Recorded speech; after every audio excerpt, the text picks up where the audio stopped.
Welcome to கதை திரட்டு audio books. இந்த வீடியோவில் நம்ம என்ன கதை கேட்க போகிறோம்னா, நட்சத்திர ஜன்னல்கள் கதையின் நிறைவு பகுதி. நம்ம சேனலை இது வரைக்கும் சப்ஸ்கிரைப் பண்ணாதவங்க சப்ஸ்கிரைப் பண்ணுங்க. பக்கத்தில் இருக்கிற பெல் ஐகானை கிளிக் பண்ணி ஆல்ங்கிற ஆப்ஷனை ப்ரெஸ் பண்ணுங்க. ஸோ தட் நான் போடுற கதைகளை உடனுக்குடனே நீங்கள் கேட்கலாம். வாங்க கதைக்குள்ளே போகலாம். ஆமாம், நீ உன் துணிமணிகள் எல்லாம் கொண்டு வந்துட்டில்ல, மாடி ரூம் க்ளீன் பண்ணி வச்சிருக்கு. ஏதாவது சாப்பிட்டையா? டிஃபன் கொண்டு வர சொல்லவா சுஜி? இல்லை வேணாம் ஆண்டி, நான் உடனே போகணும். என்னம்மா போகணுங்கிற?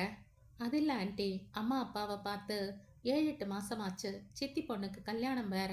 போகாட்டி நல்லா இருக்காது. வரேன்னு ப்ராமிஸ் வேற பண்ணிட்டேன். இன்னைக்கு நைட் ஃப்ளைட்டில் கிளம்புறேன். ஒரு மாசத்துல திரும்பி வந்துடுவேன். அப்புறம் இங்கே தானே வரப்போகிறேன். சாரதாவின் முகம் ஏமாற்றத்தில் வாடியது.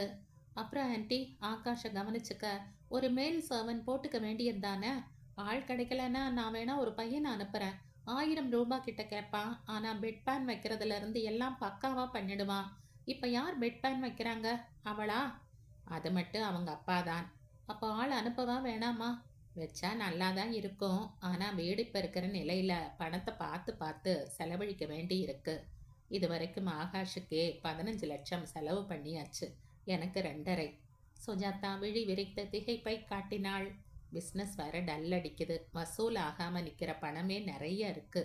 ஆகாஷோட வருமானம் சுத்தமாக இல்லை. சங்கீதா கல்யாணம் வேற கௌரவமாக நடந்தாகணும். கஷ்டம்னு பெருசாக இல்லாட்டாலும் அனாவசிய செலவுகளை குறைச்சிக்கிறது நல்லது இல்லையா? அதனால தான் அந்த பொண்ணை நான் போனா போகட்டும்னு விட்டு வச்சிருக்கேன். நீ வந்துட்டா அவளையும் அனுப்பிடலாம்னு இருந்த. அப்படின்னா இந்த வீட்டு வேலைக்காரியாவா நான் இருக்கணும்னு எதிர்பார்க்குறீங்க? சுஜிதா பட்டென்று கேட்க ஒரு வினாடி திடுக்கிட்டு போனாள் சாரதா. ஐயோ, நான் அப்படி சொல்லலம்மா. Sorry aunty. அப்படியே நான் இங்கே வந்தாலும் சமையலுக்கு ஒரு ஆள், ஆகாஷை கவனிச்சுக்க ஒரு ஆள், மற்ற வேலைகளுக்கு ஒரு ஆள்னு இருந்தா தான் என்னால் பொறுப்பேற்றுக்க முடியும். கால் நகத்துல கூட தூசி படாமல் வளர்ந்தவ. இந்த ஊர்ல தான் நான் நடக்கிறேன். அங்கெல்லாம் 10 அடி போகணும்னாலும் காரு தான். வேலை செஞ்செல்லாம் எனக்கு பழக்கமே இல்லை. அதுக்கு என்ன, நீ வந்தப்புறம் ஆள் போட்டுறலாம். அதுக்காக வராம இருந்துடாத. சுஜிதா எழுந்து மறுபடியும் ஆகாஷிடம் வந்தாள். பாத்தியா அம்மாவை? ரொம்ப சந்தோஷப்பட்டிருப்பாங்களே. நீ எப்போ வருவேன்னு நச்சரிச்சிட்டாங்க. இன்னைக்கு நைட் ஃப்ளைட்டில் நான் ஊருக்கு போகிறேன் ஆகாஷ். என்ன சுஜி, நான் இப்படி இருக்கும்போது நீ ஜாலியாக ஊருக்கு போகிறைய நியாயமா? கசின்ஸ்க்கு கல்யாணம் ஆகாஷ், கண்டிப்பாக போகணும். எப்போ வருவ? ஒரு மாதம் ஆகும்னு நினைக்கிறேன். அதுக்கு முன்னாடி வர முடியாதா? அவ்வளோ நாள் ஆகுமா? நான் ஊருக்கு போய் 1 வருஷம் ஆகுது ஆகாஷ். ஏற்கனவே எல்லாரும் என் மேலே ரொம்ப கோபமாக இருக்காங்க. இப்போ கல்யாணத்துக்கும் போகாட்டி சுத்தமாக எனக்கு தலை முழுகிடுவாங்க. ஆகாஷ் எதுவும் பேசவில்லை. தான் சொல்லி அவள் கேட்கப் போவதில்லை என்பது புரிந்த பின் எதற்கு பேச வேண்டும் என்ற மௌனமாயிருந்தான். ஓகே ஆகாஷ், நான் வரட்டுமா? முடிஞ்சப்போ பேசுகிறேன். உடம்பு பார்த்துக்கங்க. சுஜிதா சம்பிரதாயமாக சொல்லிவிட்டு கிளம்பினாள். அவள் போனதும் சம்பத் சாரதாவின் அறைக்கு வந்தார். பரவாயில்லையே, நீ கூட நம்ம கஷ்டத்தை எல்லாம் புட்டு புட்டு வைக்கிற. ஆனா அப்படியும் அவ புரிஞ்சுக்கிட்ட மாதிரி தெரியலையே. தன் பிறந்த வீட்டு பெருமையை பேசிட்டு போறா. மாசம் 3000 ரூபாய் கொடுத்து 3 வேலைக்காரங்களை எல்லாம் வைக்க முடியாது தாயே. அவ இங்க வரவே வேணாம்னு சொல்லிடு. என்ன பேசுறீங்க நீங்க? அவ ஆகாஷை கட்டிக்க போறவ. அவ சௌகரியத்தை நாம பார்க்க வேண்டாமா? இதை பார் சாரதா, முதல்ல ஆகாஷ் எழுந்து நடக்கட்டும். அதுக்கு முன்னாடி அவனுக்கு கல்யாணமும் பண்ண முடியாது. இந்த பொண்ணு அவனை பண்ணிக்கவும் மாட்டா. அவளுக்கு அவன் மேலே இருக்கிறது அசைக்க முடியாத காதல். அவன் எப்படி இருந்தாலும் பரவாயில்லைன்னு கட்டிக்கத்தான் நினைப்பா. ஏன்னா காதல் அந்த அளவுக்கு சக்தி வாய்ந்தது. அடே அப்பா, டெஃபினிஷன்லாம் கொடுக்குற. காதல் சக்தி வாய்ந்தது தான், அதில் சந்தேகமெல்லாம் இல்லை. ஆனால் இந்த பெண்ணுக்கும் ஆகாஷ் மேலே இருக்கிறது என்ன மாதிரி காதல்ங்கிறது தான் ஏன் சந்தேகம். நீங்கள் என்னைக்கு அவளை நல்ல பொண்ணுன்னு சொல்லியிருக்கீங்க? உள்ள ஒன்று வெளியில் ஒன்றுன்னு இல்லாமல் மனசில் தோன்றதை பளிச்சுன்னு சொல்கிற டைப் அவ. அதில் என்ன தப்பு? அவ சொல்கிறாப்புல கோல்டன் ஸ்பூனோட பிறந்தவ தான் அவ. தூசி படாமல் வளர்ந்துருக்காங்கிறது நிஜம் தானே? அந்தஸ்து பார்க்குறவளா இருந்தா நம்ம ஆகாஷை லவ் பண்ணுவா அவ? எத்தனை கோடீஸ்வரன் கிடைப்பான் அவளுக்கு? உங்ககிட்ட பேசி பிரயோஜனம் இல்லை. கஷ்டப்பட தெரியாதுன்னு சொல்கிறவ எதுக்கடி காதலிக்கணும்? வாழ்க்கைனா எப்பவும் டோயட்டே பாடிட்டு இருக்கலாம்னு நினச்சாலாமா? இதே ஆக்சிடென்ட் கல்யாணத்துக்கு அப்புறம் அவனுக்கு நடந்திருந்தா இப்படித்தான் எதுவும் செய்ய மாட்டேன்னு ஓடிடுவாளாமா? கல்யாணத்துக்கு முன்னால் எந்த உரிமையோடு இங்கே வந்து தங்கி இருந்தாளோ அதே உரிமையோட அவனை கவனிச்சுக்க அவளுக்கு மனசு இல்லைன்னா அப்புறம் எப்படி அவ காதலை நல்ல காதல்னு சொல்ல முடியும்? அவ தான் ஊருக்கு போனோம்னு சொல்றா இல்ல. ஏன் எப்ப பாரு அந்த பொண்ணை தப்பு சொல்லிக்கிட்டே இருக்கீங்க? வேற வேலை எதுவும் இல்லையா உங்களுக்கு? சம்பத், ச்சே போ என்ற மனசோடு வெளியில் வந்தார். தான் சொல்வதெல்லாம் உண்மை என்பது அவளுக்கு புரியாமல் இல்லை. ஆனாலும் அதை ஒப்புக்கொள்ள மறுக்கிறாள். ஈகோவோ அல்லது சுஜிதாவிடம் உள்ள பயமோ? அவளை விட்டால் இனி தன் பிள்ளையை யாரும் கல்யாணம் செய்து கொள்ள மாட்டார்கள் என்ற எண்ணமா? எதுவோ இருந்துவிட்டு போகட்டும். யார் என்ன திட்டம் போட்டாலும் எது நடக்க வேண்டும் என்றிருக்கிறதோ அதுதான் நடக்கும். அவை நடக்கும்போது இவள் நிஜம் புரிந்து கொள்வாள். அவர் மேற்கொண்டு எதுவும் பேச விரும்பாமல் வெளியில் கிளம்பி சென்றார். விமானம் பறக்க ஆரம்பித்ததும் அப்பாடா என்றிருந்தது. ஆகாஷின் வீட்டுக்கு போன போது அங்கிருந்த நிலையில் தலை சுற்றியது. அசைவற்ற படுக்கையிலேயே கிடக்கும் ஆகாஷின் நிலை சுத்தமாய் பிடிக்கவில்லை. அவள் விரும்பிய ஆகாஷ் வேறு, இவன் வேறு. அவன் துடிப்பானவன், குறும்பானவன், கம்பீரமானவன், அழகிய இளைஞன். இவனிடம் சோகம் தவிர வேறு எதுவும் தெரியவில்லை. எவ்வளவு நாள் இவன் இப்படி இருப்பான்? சரியாகி விடுவானா? ஒருவேளை இது சரியாகவே ஆகாது, இறுதி வரை படுக்கைதான் என்றால் நான் என்ன செய்ய போகிறேன்? காதலா? சந்தோஷமான வாழ்க்கையா? காதலித்து விட்டோமே என்ற படுக்கையில் கிடப்பவனை கல்யாணம் பண்ணி கொண்டு எவ்வித சுகமும் இல்லாது இயந்திர வாழ்க்கை வாழ தன்னால் முடியுமா?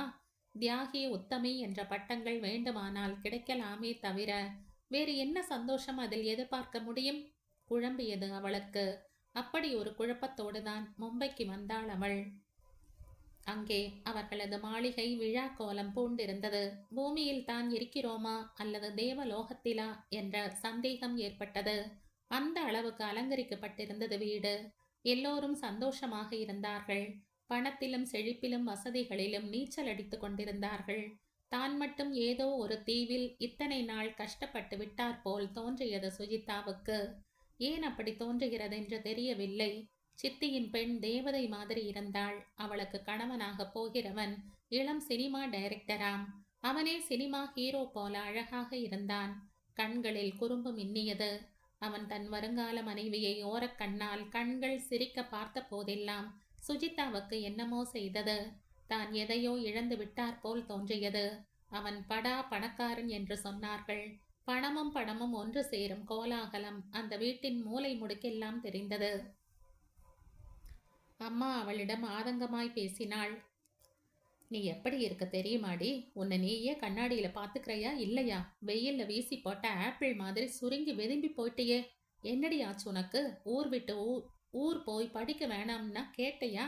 இங்க ராணி மாதிரி அலங்காம குலுங்காம இருக்கிறத விட்டுட்டு மற்றவங்களை எல்லாம் பார்த்த இல்ல? தக தகன்னு எப்படி இருக்காங்க பார், ஃப்ரெஷ்ஷா. அவங்கெல்லாம் பெரியவங்க பேச்ச மதிக்கிறவங்க, அதான் அப்படி இருக்காங்க. உன்ன மாதிரி ஒத்த கார் வச்சிருக்கிற சின்ன பணக்காரன் பின்னால சுத்தினா என்ன ஆகும்னு அவங்களுக்கு தெரியும். ஆனா உனக்கு எங்க தெரியுது? உன் கண்ணத்தான் எதுவோ மறைச்சிருக்கே. யார் யார் தலையெழுத்து எப்படியோ அப்படித்தான் இருக்கும். மாத்திடவா முடியும்? என்னமோ செய். அப்புறம் உன்னோட அந்த ஆள் எப்படி இருக்கா? எப்ப கல்யாணம்? அதை சொல்லிட்டா நாங்க சொன்னபடி பணமும் சீரும் அனுப்பிட்டு தலை முழுகிடுவோம். சுஜிதா எதுவும் சொல்லாமல் எழுந்து சென்றாள். அம்மாவின் பேச்சு அவளை குத்தி குதறி இருந்தது. திருமணமாகும் வரை உறவு தொடரும் என்று அவர்கள் சொல்லி இருந்தால்தான் இந்த கல்யாணத்திற்கு அழைக்கப்பட்டிருக்கிறாள். இல்லாவிட்டால் இந்த பக்கம் கால் வைத்திருக்க கூட முடியாது.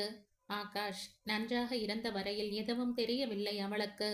தன் வீட்டில் பணம், செல்வாக்கு, அன்பு எதை பற்றியும் நினைக்கவில்லை.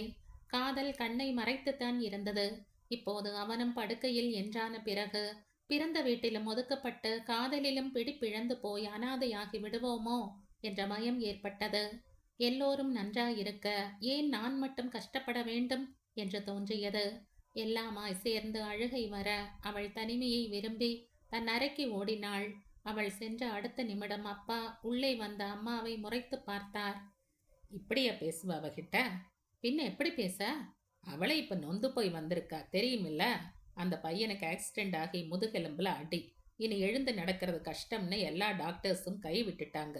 இப்ப அந்த பையன் படுத்த படுக்கையில. அம்மா அதிர்ந்தாள். இதெல்லாம் எப்படி உங்களுக்கு? இவளை பத்தி விசாரிச்சுக்கிட்டு தானே இருக்க, விட்டுறவா முடியும்? இப்ப அந்த பையன் குடும்பம் ஏகப்பட்ட லட்சங்களை செலவழிச்சும் பிரயோஜனம் இல்லாம மொழி பிதுங்கி நிக்குது. இந்த நிலையில அவங்க இருக்கும்போது எப்படி இவளை அவனுக்கு கட்டி கொடுக்க முடியும்? ஆனா அவதான் பிடிவாதமா. அதெல்லாம் அப்போ. இப்ப குழம்பி போயிருக்கா. இந்த குழப்பம்தான் நமக்கு லாபம்.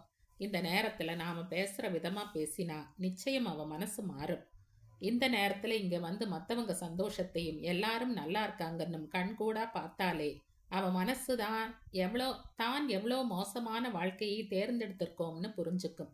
அதனாலதான் அவளை கல்யாணத்துக்கு கண்டிப்பா வந்துடுன்னு நானே ஃபோன் பண்ணி கூப்பிட்டேன்.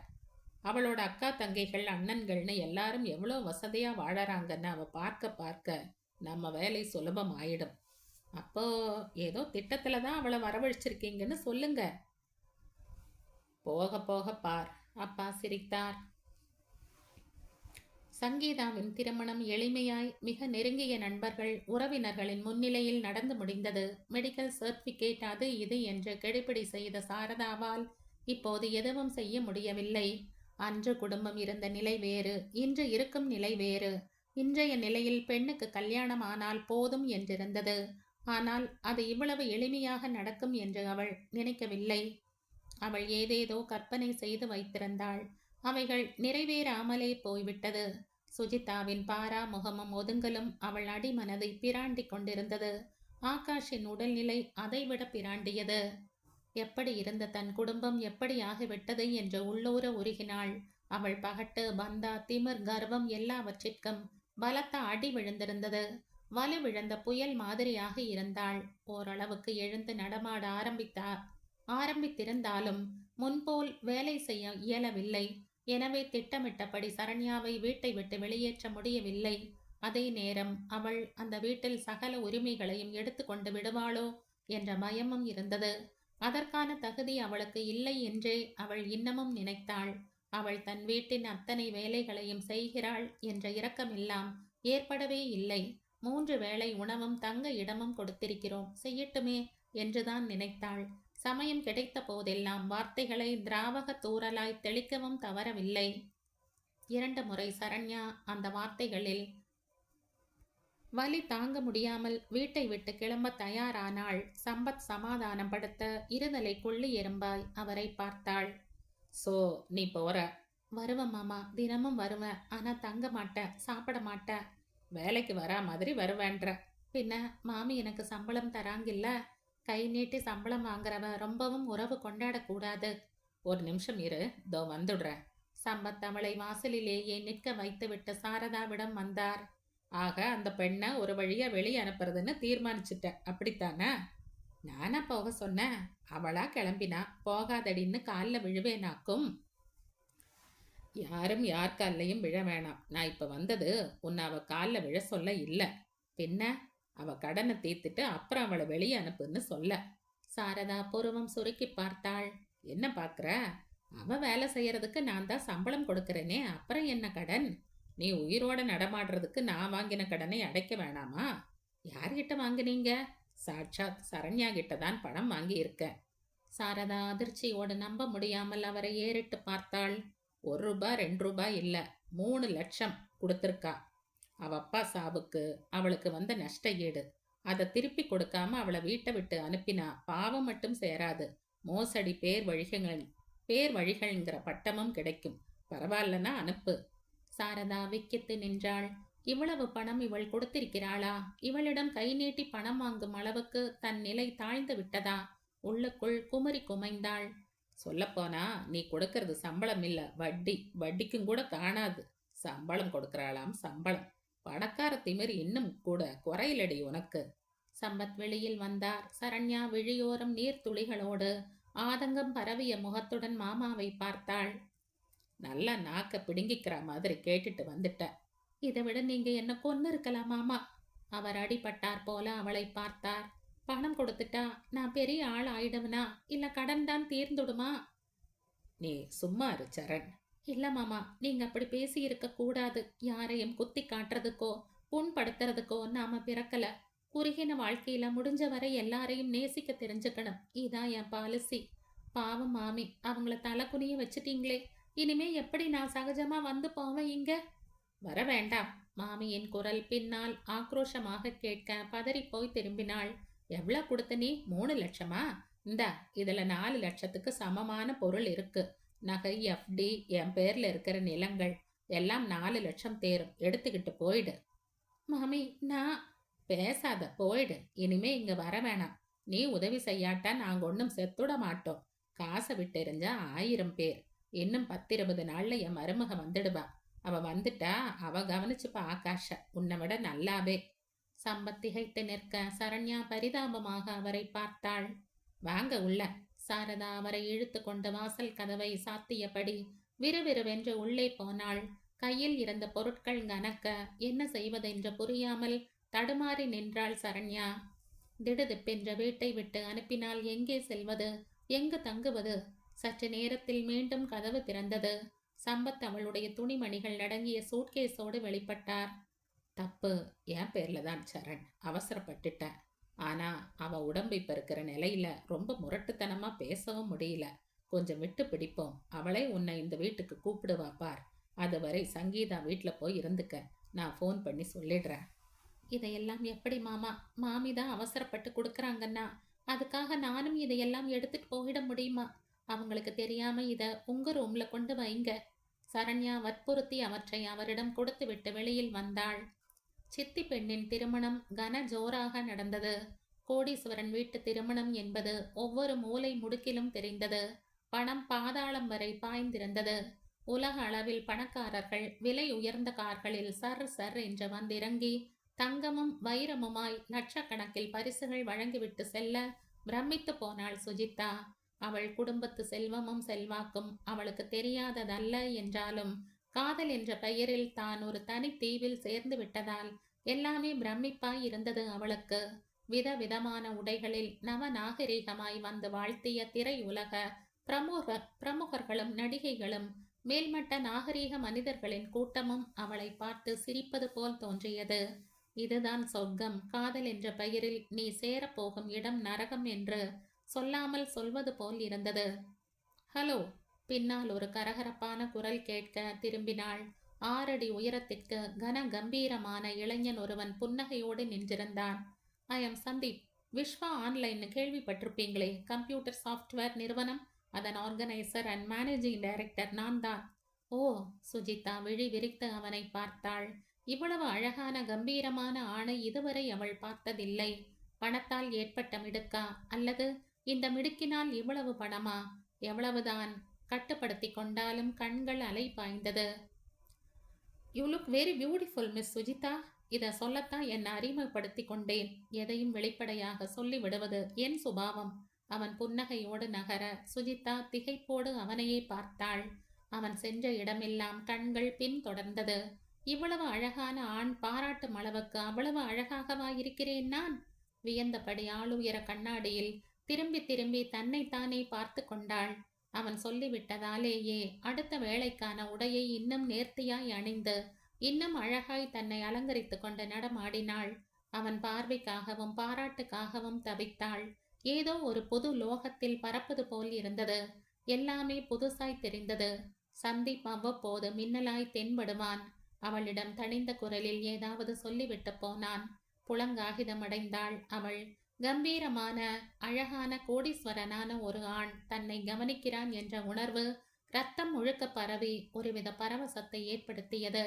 வடக்கத்திய முறையில் திருமணம் நடந்ததால் மாற்றி மாற்றி ஏதோ சடங்குகளும் விருந்தும் கேளிக்கையுமாய் அரண்மனை மாதிரி இருந்த அந்த வீடு அமர்க்களப்பட்டது.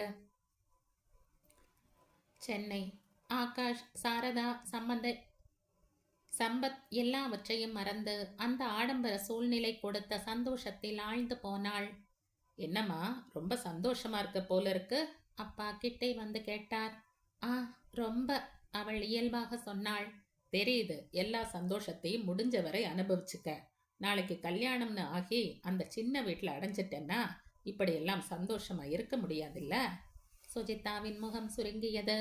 அப்பா சாதாரணமாய் சொல்கிறாரா, இளக்காரமாய் சொல்கிறாரா என்று புரியாமல் அவரை வெறித்து பார்த்தாள். என்னம்மா, முகம் ஒரு மாதிரி ஆயிடுச்சு? நான் ஏதாவது தப்பா சொல்லிட்டேனா? ஏன் ஏன் சந்தோஷத்துக்கு என்ன? ஓ, தாராளமா நீ சந்தோஷமாத்தான் இருப்ப. எனக்கு ஒரு சந்தேகமும் இல்லை. படுத்த படுக்கையா புருஷன், பைபாஸ் ஆன மாமியார், செலவுகளை சமாளிக்க முடியாம தலையை பிச்சிட்டு இருக்கிற மாமனார், இவங்களுக்கு நடுவுல சந்தோஷத்துக்கு பஞ்சமா இருந்துட போறது? சுஜிதாவின் முகம் அஷ்ட கோணலாய் மாறியது. அப்பா கிண்டல் தான் செய்கிறார், அவருக்கு எப்படி இதெல்லாம் தெரிந்தது என்கிற அதிர்ச்சியோடு அவரை ஏறிட்டு பார்த்தாள். ஷாக் ஆயிட்ட? எனக்கு எப்படி இதெல்லாம் தெரியும்னு தானே? சுஜிதா எச்சில் விழுங்கினாள். பிள்ளைக்கு வைத்தியம் பார்க்க லட்ச லட்சமா உங்க வருங்கால மாமனார் செலவழிச்சுக்கிட்டு இருக்கார். பணம் பத்தாம 1-2 நிலங்களை வந்த விலைக்கு வித்துட்டார். வாங்கினது வேற யாரும் இல்ல, நான் தான். சுஜிதா திகைப்போடு பார்த்தாள். உனக்கு சீதனமா தரதுக்காக வாங்கல, நல்ல இடம் சீப்பா விலைக்கு வந்துச்சேன்னு வாங்கின. கஷ்டப்படணும்னு உன் தலையில எழுதியிருந்தா யாரால என்ன செய்ய முடியும்?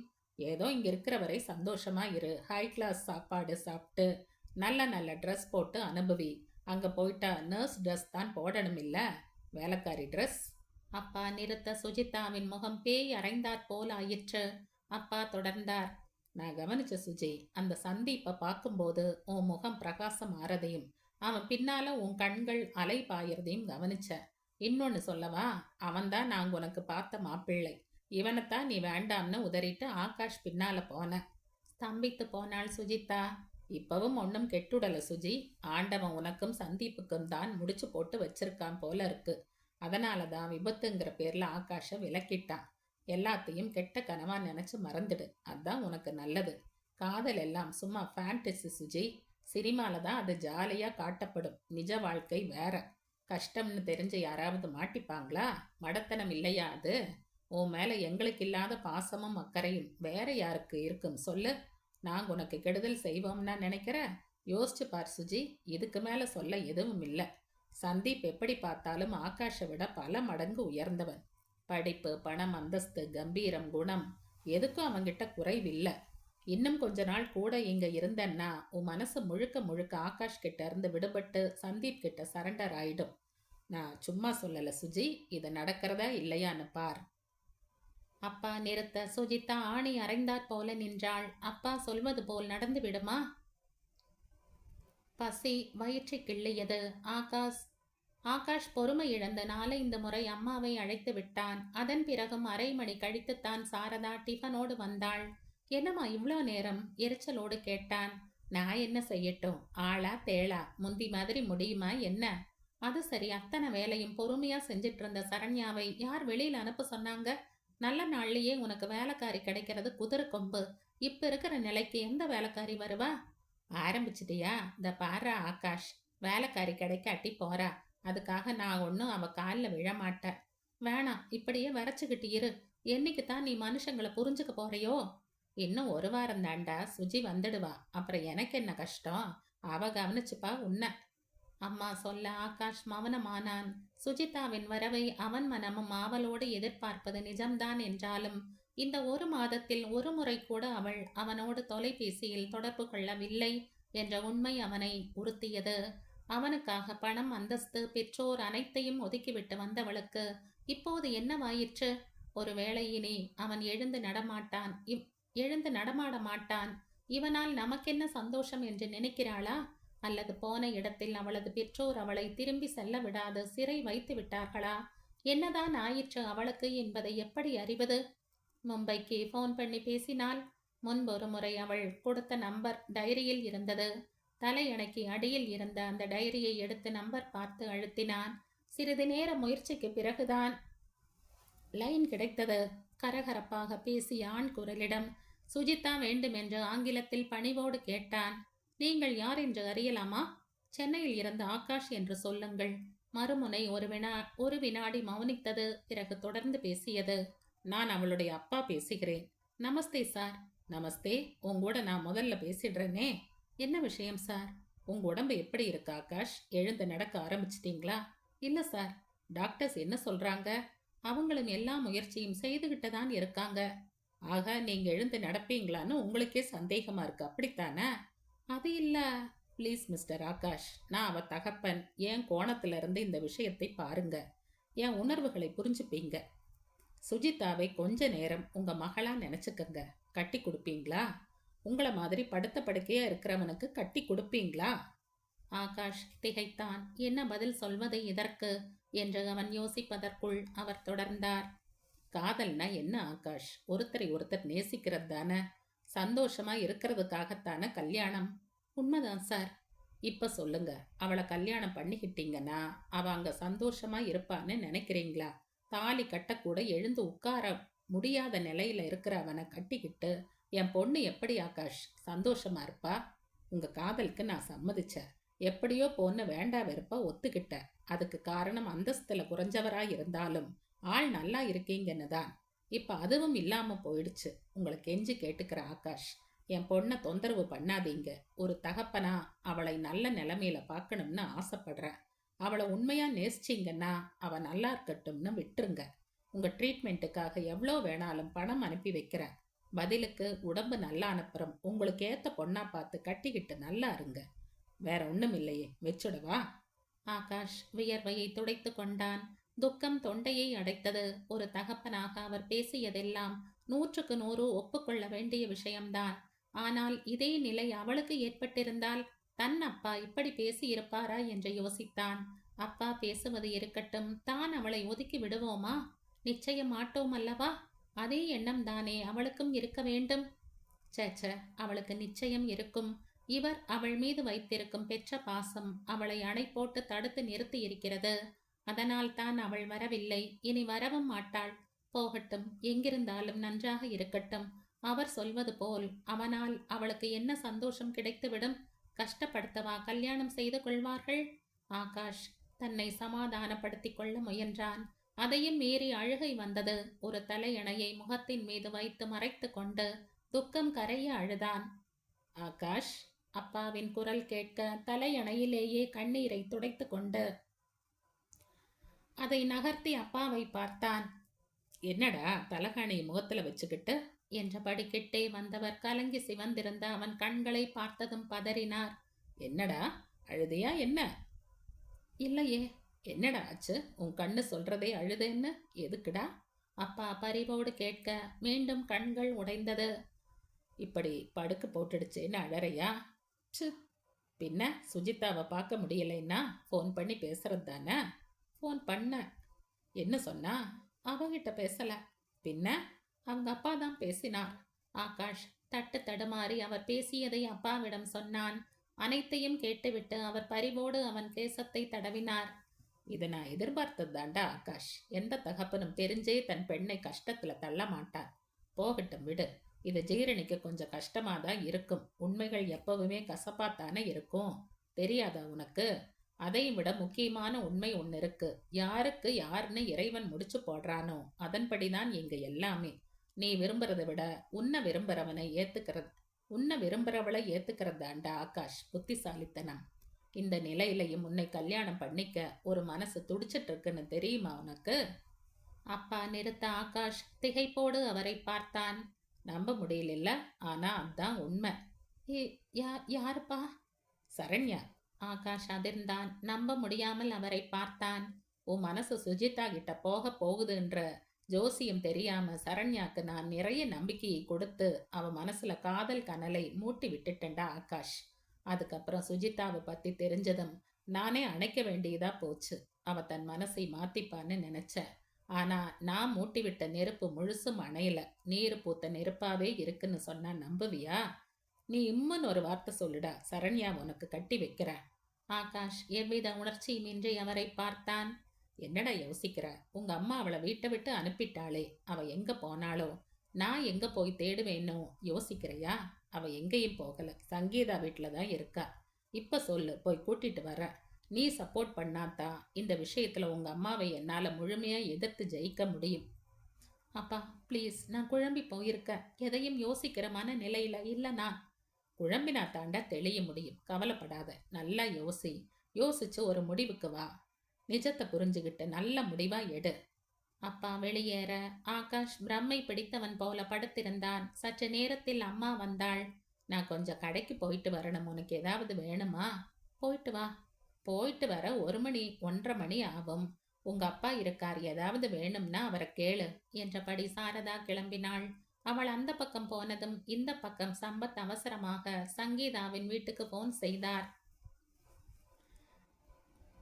நான் தாம்மா அப்பா பேசுறேன். உங்க அம்மா வெளியில போயிருக்கா. வர்றதுக்கு 1 மணி 2 மணி ஆகும். நீ உடனே சரண்யாவையும் கூட்டிக்கிட்டு இங்க வா. உன்னால வர முடியாட்டி சரண்யாவையாவது அனுப்பி வை. இல்லப்பா நானும் வரேன். சங்கீதா போனை வைத்துவிட்டு மாமியாரிடம் சொல்லிக்கொண்டு சரண்யாவோடு உடனே கிளம்பினாள். அவளுக்கென்று பிரவீன் வாங்கி கொடுத்திருந்த சிறிய மாருதி காரில் 20 நிமிடத்தில் அங்கு வந்தாள். அப்பா அவர்களை முதலில் தன் அறைக்கு அழைத்து சென்றார். எதுக்குப்பா இவ்வளோ அவசரமா கூப்பிட்டீங்க? விஷயம் தெரியுமா உனக்கு? சுஜிதாவோட அப்பா ஆகாஷ் கிட்ட பேசி இருக்கார். பளிச்சுன்னு பேசி தன் பெண்ணை இவனுக்கு தர இஷ்டம் இல்லைன்னு சொல்லி இருக்கார். ஒரு அப்பாவா என் கோணத்துல நின்னு யோசிச்சுப்பார், என் உணர்வு உனக்கு புரியும்னு சொல்லி இருக்கார். கஷ்டமே. அண்ணா ரொம்ப அப்செட் ஆயிட்டானா? பின்ன, ஆனா யோசிக்க ஆரம்பிச்சிட்டான். சுஜிதாவை இனி எதிர்பார்க்கறதுல எந்த அர்த்தமும் இல்லைன்னு புரிஞ்சுகிட்டான். இதுதான் சரியான சமயம்னு நான் சரண்யாவை பத்தி அவன் மனசுல உரைக்கிற மாதிரி பேசிட்டேன். அந்த நல்ல மனசு இன்னமும் உனக்காக காத்துட்டு இருக்குடான்னு சொல்லிட்டேன். நான் சொன்னது சரிதான சரண்? உன்னை கேட்காமையே சொல்லிட்டேன். என் பிள்ளை எழுந்து நடப்பான்னு நீயாவது நம்புவியா? நம்பி அவனுக்கு கழுத்தை நீட்டுவியாமா? மாமா, அண்ணன் இதுக்கு ஒத்துப்பானாப்பா? சுஜிதா மாதிரி தானே சரண்யாவும். இவளை மட்டும் எதுக்கு கஷ்டப்படுத்தணும்னு கேட்டா? இது எனக்கு கஷ்டம் இல்ல சங்கீதா. சரண்யா சட்டென்று சொல்ல சம்பத் புன்னகைத்தார். நான் சாதாரண மனுஷி மாமா. ஆகாஷ்க்கு இப்படி ஆனதுனாலதான் சுஜிதா விலகி போனான்னு சீப் ரேட்ல சந்தோஷப்படலைனாலும் இது எனக்கு கிடைச்சிருக்கிற ஒரு வாய்ப்புன்னு வெளிப்படையா ஒத்துக்கிறதுலையோ ஏத்துக்கிறதுலையோ எனக்கு எந்த தயக்கமும் இல்லை. கடைசி வரை ஆகாஷோட அருகாமையில இருக்கிறது தான் என்ன பொறுத்தவரை சுகம். வெரி குட் சரண். இந்த யதார்த்தம் தான் உங்ககிட்ட எனக்கு பிடிச்ச விஷயமே. போ, கீழே போய் ஆகாஷோட மனசு விட்டு பேசு. குழம்பி கிடக்கிற அவன் மனசுக்கு தெளிவை கொடு. மற்றதை நான் பார்த்துக்கிறேன். இப்பத்தான் எனக்கு புது தெம்பே வந்திருக்கு. நாமெல்லாம் சேர்ந்து உற்சாகமும் நம்பிக்கையும் கொடுத்தோம்னா ஆகாஷ் நிச்சயம் எழுந்து நடப்பான். அந்த நல்ல நாள் வெகு தூரம் இல்லைன்னு எனக்குள்ள ஒரு குரல் சொல்லுது. சம்பத் சரண்யாவை கீழே அனுப்பி வைத்தார். இதுவரை எவ்வளவோ முறை அந்த அறைக்குள் சென்றிருக்கிறாள். எந்தவித தயக்கமும் இன்றி அவனுக்கு சிஸ்ரூஷை செய்திருக்கிறாள். சர்வ சாதாரணமாக பேசிக் கொண்டிருக்கிறாள். ஆனால் இப்போது கால்கள் பின்னுக்கு இழுத்தது. தேகத்தில் ஒருவித படபடப்பு ஊடுருவிற்று. தயங்கியபடி அவன் அறை கதவை தள்ளினாள். கதவு திறக்கும் சத்தம் கேட்டு திரும்பி பார்த்த ஆகாஷ் சரண்யாவை கண்டதும் திகைத்தான். அப்பா சொன்னதெல்லாம் மனசுக்குள் முட்டி மோத அவளையே இமைக்காமல் பார்த்தான். அவன் பார்வையின் தீட்சண்யம் தாங்காமல் அவள் விழிகளில் ஈரம் படர்ந்து உருண்டு திரண்டு கன்னத்தில் உருள தயாராயிற்று. சாரதா இருட்டில் அமர்ந்திருந்தாள். வீட்டில் யாரும் இல்லை. மனசை போலவே வீடும் இருந்தது. இடமாற்றம் தேவை என்று டாக்டர் சொன்னதை தொடர்ந்து ஆகாஷை சங்கீதா தன் வீட்டுக்கு அழைத்து செல்வதாக சொன்னபோது சாரதாவுக்கு மறுக்க முடியவில்லை. எப்படியோ பிள்ளை நல்லபடியாக தேறி எழுந்து நடமாடினால் போதும் என்றிருந்தது. தன்னாலும் பார்த்து கொள்ள இயலாத நிலையில் சங்கீதா அவனை அழைத்து சென்றதும் ஒரு விதத்தில் நல்லது என்றே நினைத்தாள் அவள். பாவம், அவனுக்கும் இங்கே யார் இருக்கிறார்கள் பேச்சு துணைக்கு? அங்கே இருந்தாலும் சங்கீதாவும் பிரவீனும் சிரிக்க சிரிக்க ஏதாவது பேசி பொழுது போக உதவுவார்கள். சாரதா பெருமூச்சு விட்டாள். எப்படி இருந்த வீடு எப்படி ஆகிவிட்டது? சங்கீதாவின் கல்யாணம் ஜாம் ஜாம் என்று நடக்கும். அதைத் தொடர்ந்து ஆகாஷ் சுஜிதா திருமணமும் ஆடம்பரமாக நடக்கும். சுஜிதா வந்த பின் வீட்டில் கலகலப்புக்கு பஞ்சம் இருக்காது. பேரன் பேத்தி என்ற வீடு நிறையும் என்றெல்லாம் எவ்வளவு கனவுகள்! எல்லாமே பொய்த்து விட்டது. சுஜிதா இப்படி ஆகாஷை ஒதுக்கி தள்ளி விடுவாள் என்று யார் நினைத்தார்கள்? கஷ்ட காலம் வந்தவுடன் கழித்து கட்டிவிட்டு போவதுதான் காதலா? அல்லது சுஜிதாவின் காதல் அந்த ரகமா? பாவம் குழந்தை பட்ட காலிலேயே படுவது போல் அடுத்தடுத்து எத்தனை கஷ்டங்கள்! என்று இந்த கஷ்டங்கள் தீர்ந்து விடியும் என்று அவன் பழையபடி கம்பீரமாக நடப்பான். கல்யாணம் குடும்பம் குழந்தை என்ற எல்லோரை போலவும் எப்போது வாழ்வான்? இந்த வீடு என்று பழையபடியாகும். சாரதா மீண்டும் பெருமூச்சு விட்டாள். எதுக்கு லைட்டை கூட போடாம உட்கார்ந்துருக்க? சம்பத்தின் குரல் கேட்க எழுந்தாள். நீங்க ஏன் இவ்வளோ லேட்? லைட்டை போட்டபடி கேட்டாள். ஆகாஷை பார்த்துட்டு வரா? ஏன் என்ன கூப்பிட்டா நானும் வந்திருக்க மாட்டேனா? அதுக்கு என்ன, அடுத்த வாரம் போயிட்டா போச்சு. ஏன் அதுக்கு நடுவில் போனா என்னவாம்? ஒன்றும் இல்லையே, தாராளமாக போயிட்டு வா. என்னால் கூட வர முடியாது. சம்மந்தியம்மா மூஞ்சியில முழிக்கவே என்னமோ மாதிரி இருக்கு. எல்லாம் உன் பிரம்மை. அவங்க உன்னை விசாரிச்சுக்கிட்டே தான் இருக்காங்க. வர சொல்லுங்க, அவங்களும் இங்கே கொஞ்ச நாள் இருக்கட்டுமேன்னு சொன்னாங்க இன்னைக்கு கூட. சாரதா பதில் சொல்லவில்லை. எல்லோரும் நல்லவர்கள் தானா? தனக்குத்தான் யாரையும் புரிந்து கொள்ள முடியாமல் போய்விட்டதா?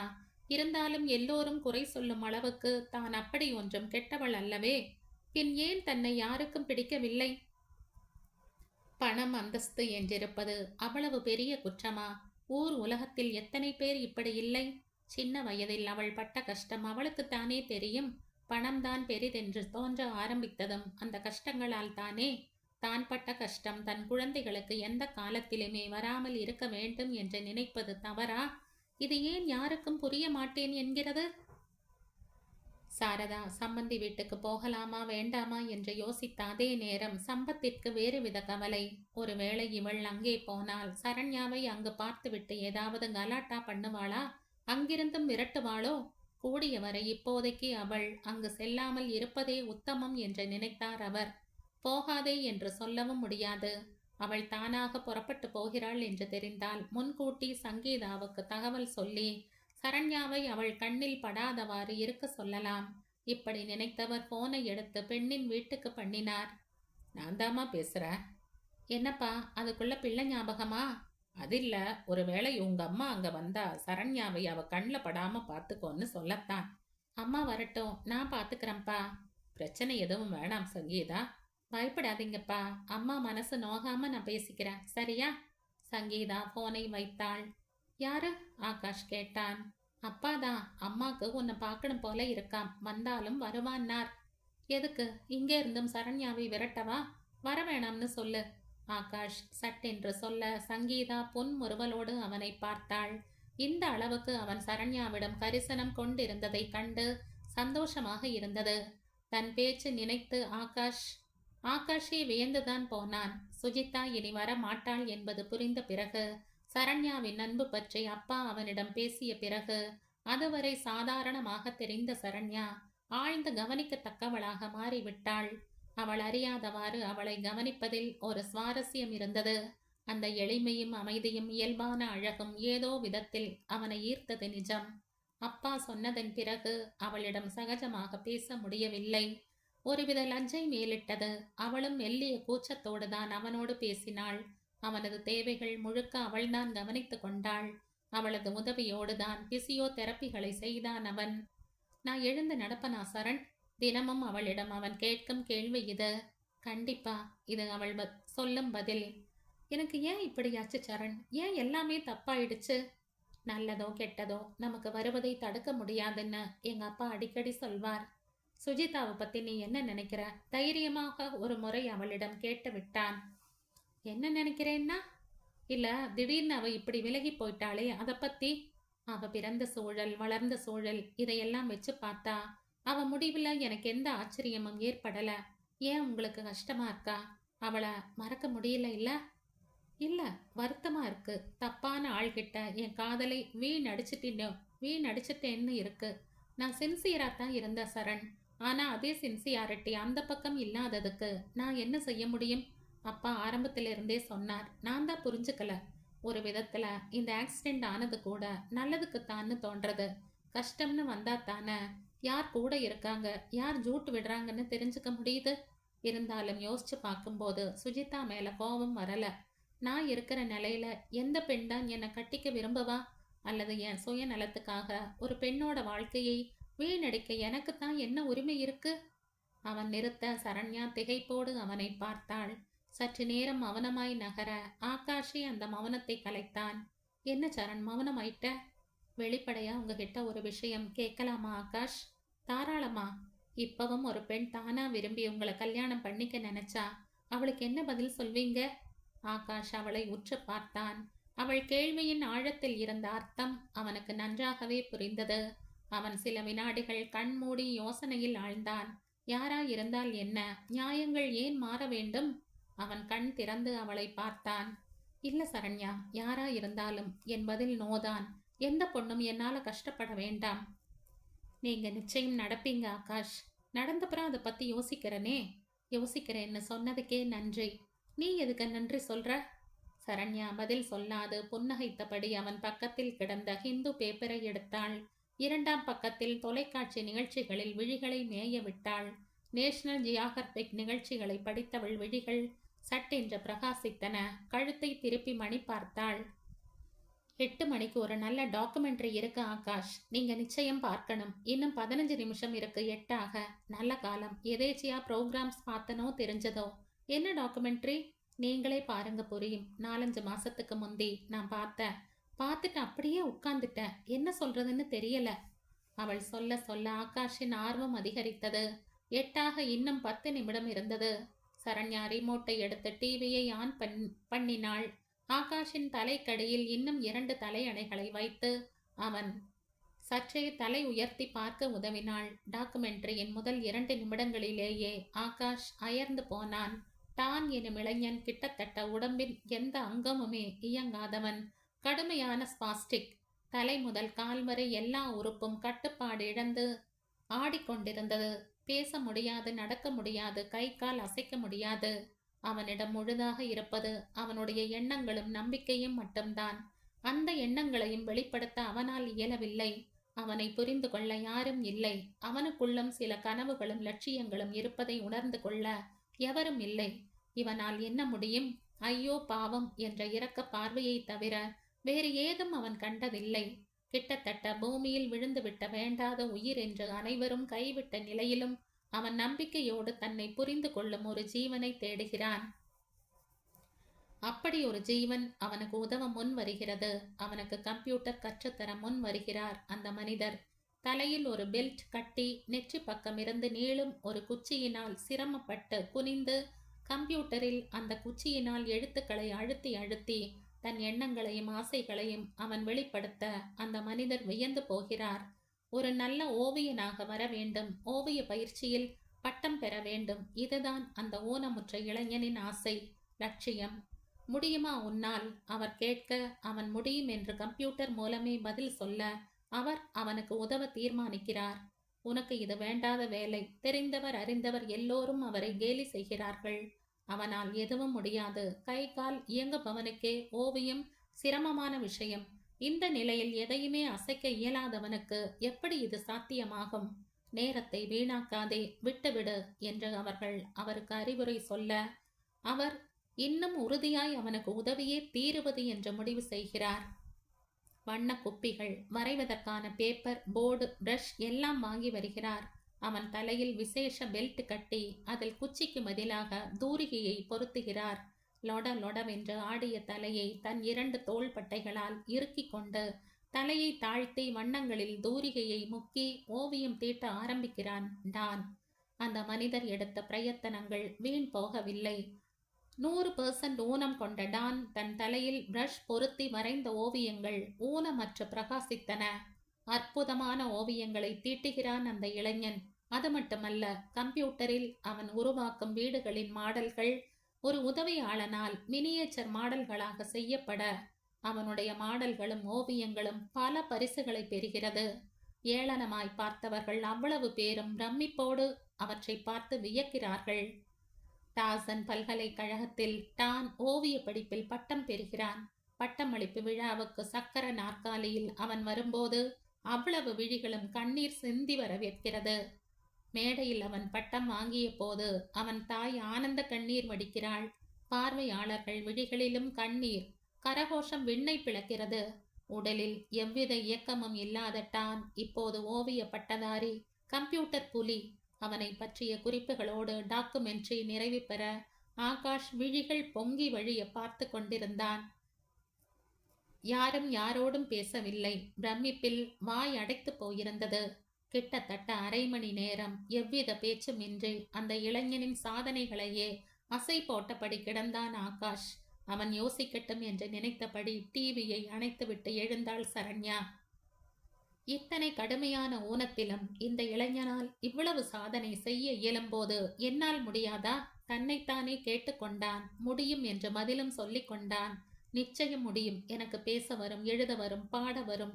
இது பிறவி நோயல்ல, விபத்தினால் விளைந்தது. விதி என்று இதனை ஏற்றுக்கொள்வதை விடுத்து தன் நம்பிக்கையோடு இதனை எதிர்த்தால் நிச்சயம் என்னால் ஜெயிக்க முடியும். மனம் ஊனமானால், நம்பிக்கை ஊனமானால் வாழ்க்கை ஊனமாகிவிடும். அதற்கு இடம் கொடுக்க கூடாது. முயற்சி செய் ஆகாஷ். இப்படியே படுத்து கிடக்காதே. முயற்சி செய். சாவு வரும் என்றாலும் பரவாயில்லை. முயற்சி செய்துவிட்டு செத்து மடி. அமிர்தம் உண்டாற்போல் எங்கிருந்தோ ஒரு அசரு பலம் அவனுக்குள் புகுந்தது. அவன் மெல்ல மெல்ல உடலை அசைக்க முயற்சித்தான். கதவிடுக்கு வழியே அவனது முயற்சிகளை கண்ணீரோடு பார்த்தாள் சரண்யா. நிச்சயம் அவன் ஜெயித்து விடுவான் என்ற நம்பிக்கை அவளுக்குள் நிறைந்தது. அடுத்த நாள் காலை அவன் அறைக்கு சென்றவளுக்கு இனிய அதிர்ச்சி காத்திருந்தது. உடம்பெல்லாம் தெப்பலாக நனைந்திருக்க ஆகாஷ் படுக்கையில் சாய்ந்தாற் போல கைகளை ஊன்றிக்கொண்டு அமர்ந்திருந்தான். சரண்யா அவன் அருகில் ஓடினாள். கை எடுத்தால் விழுந்துவிடும் நிலையில் இருந்தவனின் இடுப்பில் கை கொடுத்து அவன் சரியாக அமர உதவினாள். Very good Akash, excellent. இந்த தன்னம்பிக்கையைத்தான் நான் உங்ககிட்ட எதிர்பார்த்தேன் என்றவள் சந்தோஷமாக டெலிபோனை எடுத்து அவசரமாக சம்பத்தை அழைத்தாள். எதிர்முனையில் ரிசீவர் எடுக்கப்பட்டதுமே சம்பத்தான் பேசுகிறார் என்ற நினைப்பில், ஆகாஷ் தானா எழுந்து உட்கார்ந்துட்டார் அங்கிள், சீக்கிரம் வாங்களேன் என்றாள் உற்சாகத்தோடு. ரிசீவரை காதில் வைத்திருந்த சாரதாவின் முகம் மாறியது. பிள்ளை எழுந்து உட்கார்ந்தான் என்ற சந்தோஷ செய்தியை விட சரண்யா அங்குதான் இருக்கிறாள் என்ற விஷயம்தான் அவளை தாக்கியது. எல்லாரும் சேர்ந்து என்ன முட்டாளாக்கிட்டீங்க இல்ல? புருஷனிடம் சீறினாள் சாரதா. சம்பத் குத்துக்கல் மாதிரி அமர்ந்திருந்தார். அவளையும் அவனையும் சேர்த்து வைக்கத்தான் அவனை அங்க கூட்டிட்டு போனீங்களாக்கும் எல்லாரும். இத பார் சாரதா, நீ வீட்டை விட்டு விரட்டி விட்டுட்டா அந்த பொண்ணு செத்துடணுமாக்கும். அவளை கொண்டு போய் தன் வீட்டுல வச்சுக்க சங்கீதாக்கு சகல உரிமையும் உண்டு. அதை கேட்க உனக்கு எந்த உரிமையும் இல்ல, புரிஞ்சதா? தாராளமா இருந்துட்டு போகட்டும். ஆனா என் பிள்ளையும் அங்க கூட்டிட்டு போய் விட்டுருக்கீங்க பாருங்க, அதான் தப்பு. போதும் அவன் அங்க இருந்தது, போய் கூட்டிட்டு வாங்க இப்பவே. அவன் இங்க வர விரும்பல சாரதா அப்படின்னு அவன் சொன்னானா? பின்ன சந்தேகம் இருந்தா போன் பண்ணி தர, நீயே அவங்கிட்ட கேட்டுக்கைய. நீங்க என்ன பண்ணி கொடுக்கறது எனக்கு தெரியாதாக்கும். சாரதா ரிசீவரை எடுத்த சங்கீதா வீட்டின் எண்களை அழுத்தினாள். எதிர்முனையில் சம்மந்தி அம்மாளின் குரல் கேட்க சட்டென்ற குரலை தனித்து பேசினாள். சௌக்கியம்மா, நான் சாரதா பேசுறேன். எப்படி இருக்கீங்க? நல்லா இருக்கேன். ஆகாஷ் கிட்ட கொஞ்சம் பேசலாம்னு. பேசுங்களேன், இதோ கொடுக்கறேன். சற்று நேரத்தில் ஆகாஷ் லைனில் வந்தான். அவன் குரல் கேட்டதும் சாரதாவுக்கு அழுகை வந்தது. எப்படிடா இருக்க? எழுந்து உட்கார ஆரம்பிச்சிட்டேம்மா, கூடிய சீக்கிரம் நடந்துடுவேன். பழனி முருகனுக்கு பாலாபிஷேகம் பண்றேன்னு வேண்டிக்கிட்டேன்டா. அந்த முருகன் கைவிடல. கூடிய சீக்கிரம் உன்னை மலையேற வச்சிடுவான் பாரு. நீ உடனே இங்க வந்துடுடா ஆகாஷ். நீ இல்லாம வீடே நல்லா இல்ல. சங்கீதா கிட்ட போன கொடு, நான் சொல்றேன். அவசரப்படாதம்மா, நான் இன்னும் கொஞ்ச நாள் இங்க இருந்துட்டு வரேன். இந்த வீட்டையும் என்னையும் விட உனக்கு தங்கச்சி வீடு உசத்தியா போயிடுச்சுல்ல. வேணும்னா சங்கீதாவையும் மாப்பிள்ளையும் இங்க வந்து கொஞ்ச நாள் இருக்க சொல்ல. இன்னொரு ஆளும் அங்க வரணும்னு நான் விரும்புறேன். அதுக்கு நீ அனுமதிப்பியாமா? யாரு? சரண்யா. அவ அங்க வர நீ அனுமதிப்பன்னா சொல்லு, நான் வரேன். சாரதா விக்கித்தாள். நேருக்கு நேர் ஆகாஷ் இப்படி கேட்பான் என்று அவள் எதிர்பார்க்கவில்லை. நிச்சயம் இதுக்கு நீ ஒத்துக்க மாட்டேன்னு தெரியுமா எனக்கு? ஆகாஷ் சிரித்தான். அப்போ என்னை விட உனக்கு அவ உசத்தியா போயிட்டா இல்ல? வெளிப்படையா சொல்லுடா ஆகாஷ். நீ யார காதலிக்கிற? சுஜிதாவையா இல்ல இந்த சரண்யாவையா? சுஜிதாவை காதலிச்சம்மா. அது நான் செய்த தவறு. யோசிச்சு பார்த்தா காதல்ங்கிற டெபினிஷனுக்கு அந்த காதல் கொஞ்சமும் பொருந்தலான்னு தான் சொல்லணும். நெருப்புல குதிச்சாலும் நீர்ல அடிச்சுக்கிட்டு போனாலும் புயல்ல சிக்கிக்கிட்டாலும் அழிஞ்சு போகாம இருக்கிற அன்புதான் காதல்னா, என் மேல சுஜிக்கு இருந்த அன்பு காதலே இல்ல, வெறும் தூரத்து பச்சை. இது அனுபவம் எனக்கு புரிய வச்ச உண்மை. இத்தனை கஷ்டத்துக்கு அப்புறமும் என்னை கல்யாணம் பண்ணிக்கிட்டு எவ்வித சுகமும் கிடைக்காதுன்னு தெரிஞ்சுக்கிட்டும் என் கூட வாழ தயாரா இருக்கா சரண்யா. எது காதல்னு எனக்கு புரிய வச்ச தேவதை அவதாம்மா. அவளுக்கு அனுமதி இல்லாத வீடு எனக்கும் வேண்டாம், ஆகாஷ் தீர்மானமாக சொன்னான். சாரதா திகைத்தாள். பிள்ளை தன்னையே எடுத்தெறிந்து பேசிவிட்டு சரண்யாவை தலையில் தூக்கி வைத்து கொண்டு பேசியதில் முகம் சிவந்தது. வேணாம்டா, எனக்கு யாரும் வேணாம். எல்லாரும் எப்படியோ போங்க. 10 மாசம் சுமந்து பெத்து வளர்த்து ஆளாக்கின பாவத்துக்கு அனுபவிச்சுதானே ஆகணும். அனுபவிக்கிறேன். அழுகை பீரிட போனை வைத்தாள். எல்லா ஆத்திரமும் எதிரில் அமர்ந்திருந்த சம்பத்தின் மீது பாய்ந்தது. போய் தொலைய வேண்டியதுதானே நீங்களும். போய் எல்லாரும் சந்தோஷமா இருங்க. நான் செத்தா கூட யாரும் எட்டி பார்க்க வேண்டாம். சம்பத் புன்னகைத்தார். நீ மாறவே மாட்டியா சாரதா? அந்த பொண்ணு உனக்கு என்ன கெடுதல் பண்ணா? ஏன், அவ 3 லட்சம் கொடுத்துட்டா நான் அவளுக்கு அடிமை ஆயிடணுமா? அதைத்தான் திருப்பி கொடுத்தாச்சுல்ல. எடுத்துக்கிட்டு எங்கேயாவது ஒழிஞ்சு போயிட வேண்டியது தானே. எதுக்கு ஏன் பொண்ணு வீட்டுல போய் உட்கார்றானா? எப்படா என் பிள்ளை படுத்த படுக்கையாவான் வளைச்சு போடலாம்னு காத்துட்டு இருந்தாளாக்கும். இப்ப இவனை கட்டிக்க எந்த பொண்ணும் கிடைக்க மாட்டான்னு உடனே இவளை நான் கட்டி வச்சிடுவேன்னு கனவு காண்றாளாக்கும். ஒரு நாளும் முடியாதுங்க. எனக்கு மருமகளாகிற தகுதி எப்பவும் அவளுக்கு கிடையாது. நான் பிச்சையே எடுத்தா கூட, இவ கோடியில புரண்டா கூட அவளை நான் மருமகள்னு ஆசீர்வாதம் பண்ண மாட்டேன். பண்ணாட்டி போ, யாரு கேட்டா உன் ஆசீர்வாதத்தை? நல்ல அம்மானா பிள்ளை இதயத்தையே அறுத்து எடுத்துக்கிட்டு போனாலும் நல்லா இருடான்னு வாழ்த்துவா. உன்னை போல ராட்சசிகிட்ட போய் அதையெல்லாம் யாராவது எதிர்பார்ப்பாங்களா? நாய் வாழை கூட நிமிர்த்திடலாம்டி சாரதா. நீ மட்டும் திருந்தவே போறதில்ல. அந்த நம்பிக்கையே எனக்கு போயிடுச்சு. ஆனா பணத்தை விட்டு எறிஞ்சிட்டேன்னு சொன்னியே, அந்த பணத்தை அவ எடுத்துக்கிட்டு போகல. எங்கிட்டயே திருப்பி கொடுத்துட்டு வெறுங்கையோட தான் போயிருக்க. உன் பணத்தையும் நகையையும் மூட்டை கட்டி பத்திரமா வச்சிருக்க. அதை எடுத்து தர. அதோட பேசு, சிரி, கொஞ்சு, மருமகளேன்னு கூப்பிடு. மனுஷங்க எதுக்கு உனக்கு? சம்பத் வெறுப்போடு வார்த்தைகளை உமிழ்ந்துவிட்டு தன் பீரோவில் வைத்திருந்த அந்த சிறு துணி மூட்டையை கொண்டு வந்து அவள் எதிரில் பொத்தென்று வைத்துவிட்டு கிளம்பியவர் என்ன நினைத்தாரோ மறுபடியும் திரும்பி வந்து அந்த பண மூட்டையை எடுத்து கொண்டார். இதை எதுக்கு உங்கிட்ட கொடுக்கணும்? இது அவளோட பணம். அவங்க அப்பா செத்து கொடுத்த பணம். இது அவகிட்டயே சேர்க்கிற. அதான் நியாயம். இந்த பணத்துல தான் அவ கல்யாணம் நடக்கணும். நடத்தி வைப்ப. மனசு மாறினா வந்து ஆசீர்வாதம் பண்ணு. இல்லாட்டி இங்கேயே இருட்டுல கெட. உன்னை கட்டிக்கிட்ட தோஷத்துக்கு கடைசி வரை இங்க இருக்க வேண்டிய தலையெழுத்து எனக்கு மட்டும்தான், மற்றவங்களுக்கு இல்ல. நான் போய் ஆகாஷை பார்த்துட்டு வரேன். அவர் பணத்தோடு கிளம்பி செல்ல சாரதா இடி விழுந்தாற் போல சோர்ந்து அமர்ந்தாள். டாக்டரே ஆச்சரியப்பட்டார். உங்க வில் பவர் தான் ஆகாஷ், வேற ஒண்ணுமில்ல என்று பாராட்டினார். சரண்யா கொடுத்த சக்தி டாக்டர். ஆகாஷ் அவளை சுட்டி காட்டினான். அவ மட்டும் அன்னைக்கு அந்த டாக்குமெண்ட்ரிய பார்க்க சொல்லாம இருந்திருந்தா நான் இவ்வளோ முயற்சி செய்திருப்பேனாங்கிறது சந்தேகம். அப்படின்னா நீங்க அந்த டானுக்குத்தான் நன்றி சொல்லணும். சரண்யா சிரித்தபடி சொன்னாள். அது என்ன டாக்குமெண்ட்ரி?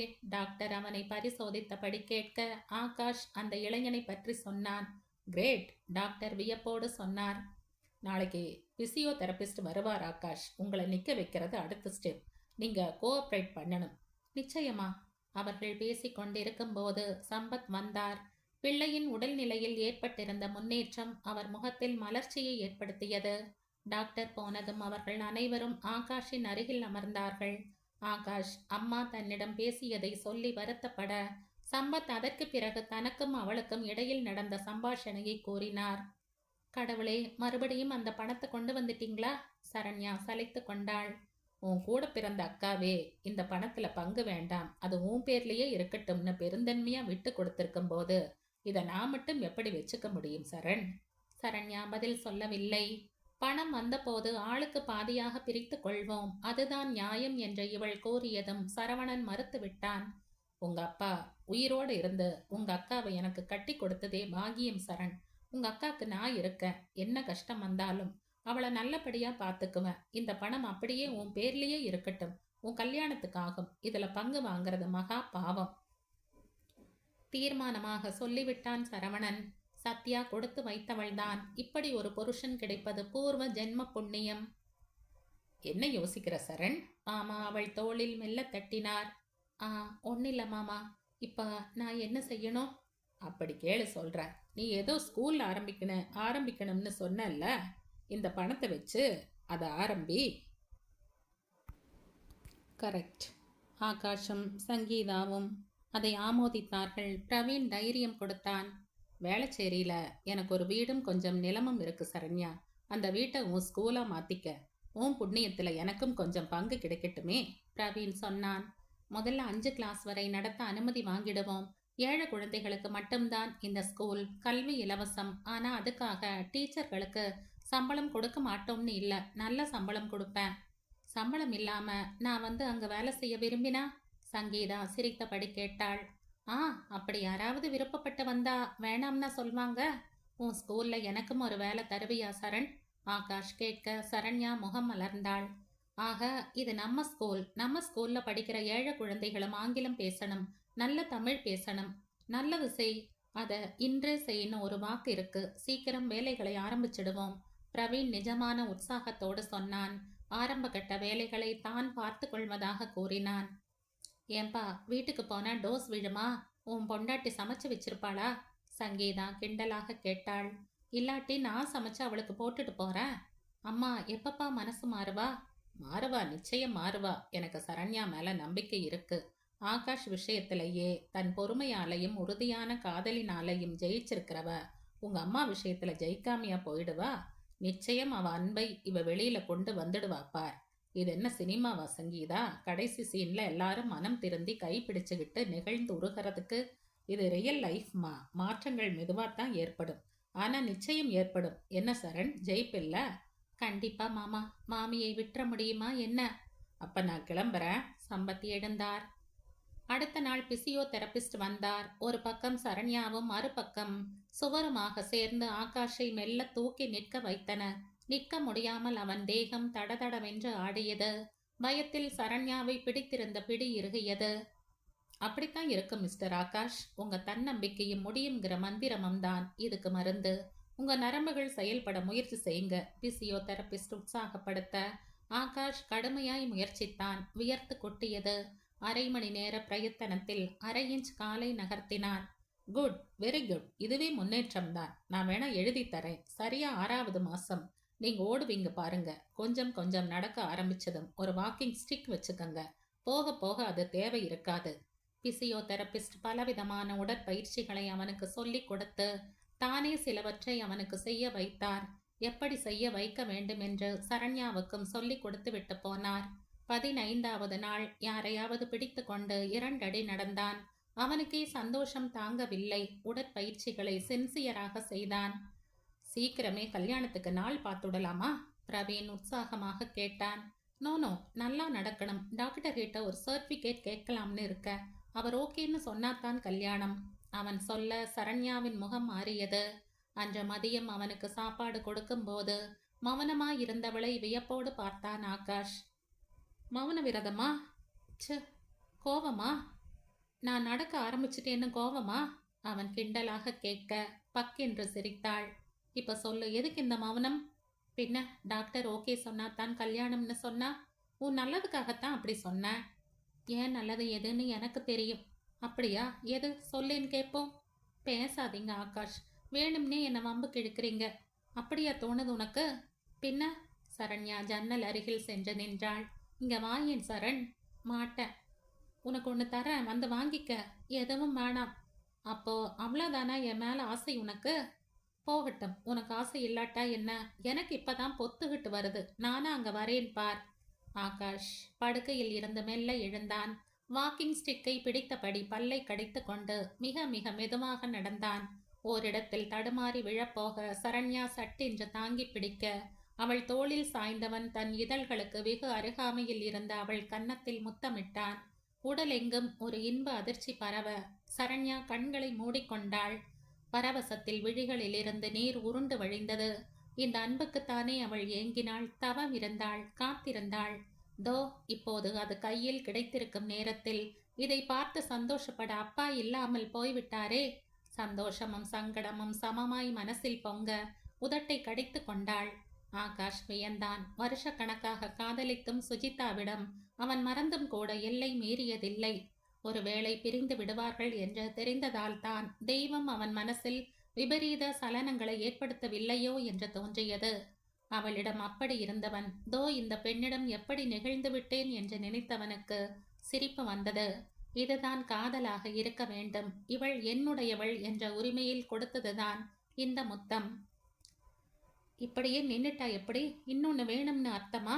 அவள் காதருகில் கிசுகிசுத்தான். சட்டென்று விலகினாள். இதுவரை ஏற்படாத வெட்கம் குப்பென்று பொங்கியதில் முகம் இரத்தமாய் சிவந்தது. சரியாய் 6ஆம் மாதம் ஓரளவுக்கு நன்றாகவே நடக்க ஆரம்பித்தான் அவன். பள்ளி ஆரம்பிப்பதற்கான எல்லா ஏற்பாடுகளும் முடிந்துவிட்டது. அட்மிஷன் மும்முரமாக நடந்தது. ஆகாஷை அழைத்து சென்று ஸ்கூலை காட்டினாள். நான் ரொம்ப சந்தோஷமா இருக்கேன் சரண்யா. இந்த அளவுக்கு சந்தோஷமா இதுவரை நிச்சயம் இருந்ததில்ல. நாம நாளைக்கு அம்மாவை போய் பார்த்து பேசுவோம். கல்யாணத்துக்கு நாள் பார்க்க சொல்வோம். சட்டுன்னு சம்மதிக்க மாட்டாங்க தான். சம்மதிக்கிற வரை தினமும் போவோம்.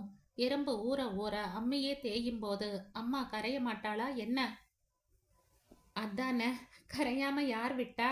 சரண்யா சிரிக்க ஆகாஷ் அவள் கைகளை கோர்த்து கெட்டியாக பிடித்து கொண்டான். அந்த இறுக்கத்தில் தெரிந்த அன்பில் கரைய தயாரானாள் அவள்.